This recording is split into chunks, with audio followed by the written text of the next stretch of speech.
बिस्मिल्लाहिर्रहमानिर्रहीम। मोअज़्ज़ज़ साज़ा इकराम, अस्सलाम वालेकुम।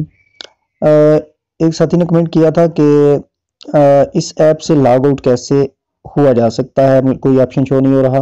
तो इस हवाले से एक शॉर्ट सी वीडियो है कि आप कैसे जो है वो इस ऐप से जो है लॉग आउट हो सकते हैं।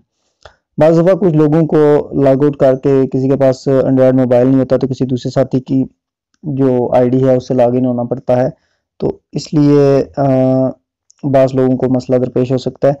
तो इस हवाले से शॉर्ट सी वीडियो, कोई लंबा चौड़ा इसमें प्रोसेस नहीं है। सिंपल, नीचे आपको 3 ऑप्शन शो हो रहे हैं, होम है, प्रोफाइल है और कॉन्टैक्ट अस है।